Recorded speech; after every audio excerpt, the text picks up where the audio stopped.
অনশন ভংগ কৰিবলৈ সাজু হৈছে সোনম ৱাংচুক। চৰ্ত সাপেক্ষে অনশন ভংগ কৰাৰ কথা ঘোষণা কৰিছে সোনম ৱাংচুকে। কেন্দ্ৰীয় চৰকাৰক চৰ্ত বান্ধি দিলে সোনম ৱাংচুকে। 14 গৰাকী শিক্ষাৰ্থীয়ে বাছি লৈছিল আত্মহত্যাৰ পথ। অনশন ভংগ কৰিবলৈ সাজু হৈছে সোনম ৱাংচুক। কিন্তু কেন্দ্ৰীয় চৰকাৰক কেইটামান চৰ্ত বান্ধি দিছে সোনম ৱাংচুকে।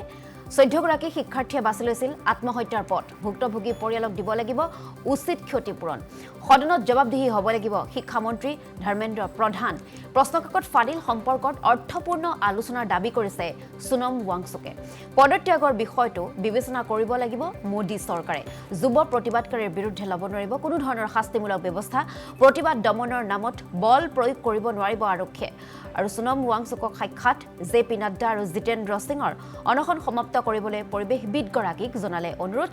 মন্ত্ৰী দুগৰাকীৰ অনুৰোধৰ পাছতে অনশন ভংগৰ ইচ্ছা প্ৰকাশ কৰিছে সোনম ৱাংচুকে। অনশন ভংগৰ বাবে স্পষ্ট আৰু নিচৰ্ত আশ্বাস বিচাৰিছে সোনমে।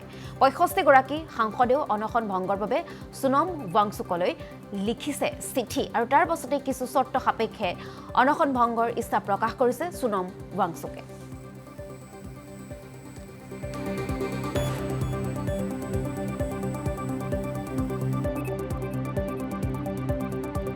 नमस्कार साथियों, मैं अभी भी ज़िंदा ही हूँ। ये 25वां दिन है मेरे अनशन का। 25वें दिन तक लगभग मेरा 11 किलो वज़न कम हुआ है और काफ़ी मांसपेशियाँ कम होने लगी हैं, मगर ठीक ही हूँ।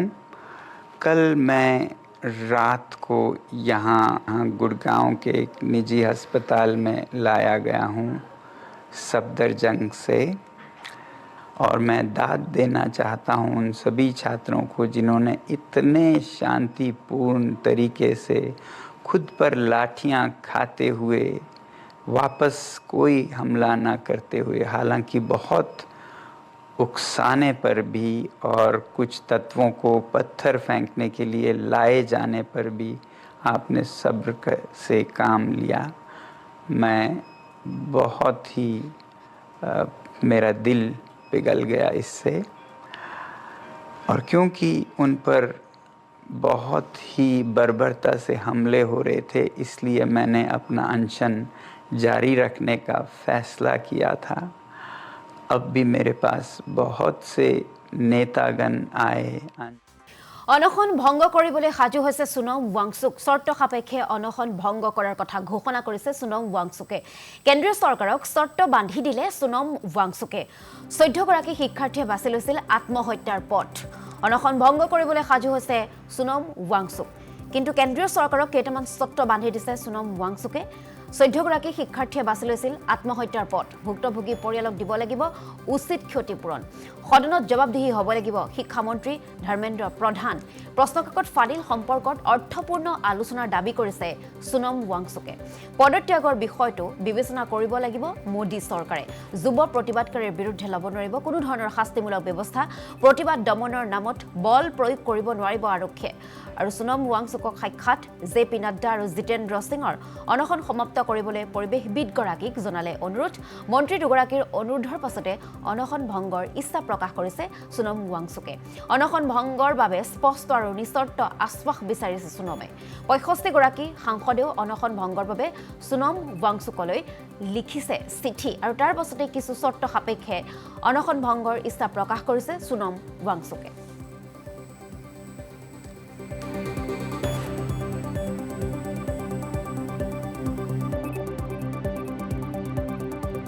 नमस्कार साथियों, मैं अभी भी ज़िंदा ही हूँ। ये 25वां दिन है मेरे अनशन का। 25वें दिन तक लगभग मेरा 11 किलो वज़न कम हुआ है और काफ़ी मांसपेशियाँ कम होने लगी हैं, मगर ठीक ही हूँ। कल मैं रात को यहाँ गुड़गांव के एक निजी अस्पताल में लाया गया हूँ सफदरजंग से, और मैं दाद देना चाहता हूँ उन सभी छात्रों को जिन्होंने इतने शांतिपूर्ण तरीके से खुद पर लाठियाँ खाते हुए वापस कोई हमला ना करते हुए, हालांकि बहुत उकसाने पर भी और कुछ तत्वों को पत्थर फेंकने के लिए लाए जाने पर भी आपने सब्र से काम लिया। मैं बहुत ही मेरा दिल पिघल गया इससे, और क्योंकि उन पर बहुत ही बर्बरता से हमले हो रहे थे, इसलिए मैंने अपना अनशन जारी रखने का फ़ैसला किया था। अब भी मेरे पास बहुत से नेतागण आए।